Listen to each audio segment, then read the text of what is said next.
और कर्म, भाग्य और कर्म दोनों का रिश्ता बड़ा खास है। कर्मवादी लोग कहते हैं भाग्य कुछ नहीं होता, भाग्यवादी लोग कहते हैं किस्मत में लिखा ही होता है, कर्म कुछ भी करते रहो।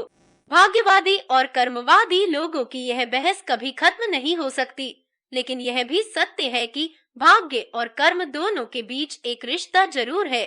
कर्म से भाग्य बनता है या भाग्य से कर्म करते हैं, लेकिन दोनों के बीच कोई खास रिश्ता जरूर होता है।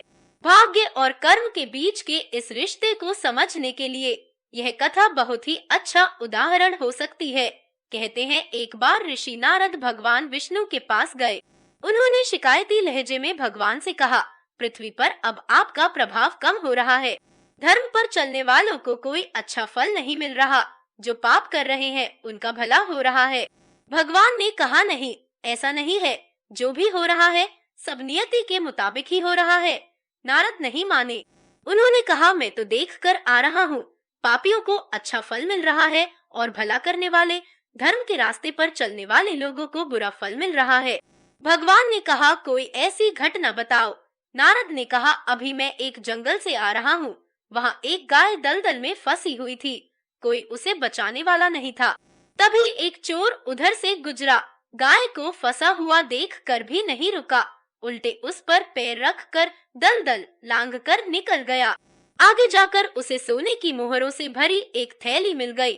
थोड़ी देर बाद वहाँ से एक वृद्ध साधु गुजरा। उसने उस गाय को बचाने की पूरी कोशिश की, पूरे शरीर का जोर लगाकर उस गाय को बचा लिया, लेकिन मैंने देखा कि गाय को दलदल से निकालने के बाद वह साधु आगे गया तो एक गड्ढे में गिर गया। भगवान बताइए, यह कौन सा न्याय है?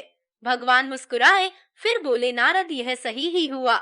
जो चोर गाय पर पैर रखकर भाग गया था, उसकी किस्मत में तो एक खजाना था, लेकिन उसके इस पाप के कारण उसे केवल कुछ मोहरें ही मिली। वही उस साधु को गड्ढे में इसलिए गिरना पड़ा क्योंकि उसके भाग्य में मृत्यु लिखी थी, लेकिन गाय के बचाने के कारण उसके पुण्य बढ़ गए और उसे मृत्यु एक छोटी सी चोट में बदल गई। इंसान के कर्म से उसका भाग्य तय होता है। अब नारद संतुष्ट थे। दोस्तों, आपके सपोर्ट के बिना मैं कुछ नहीं कर सकती।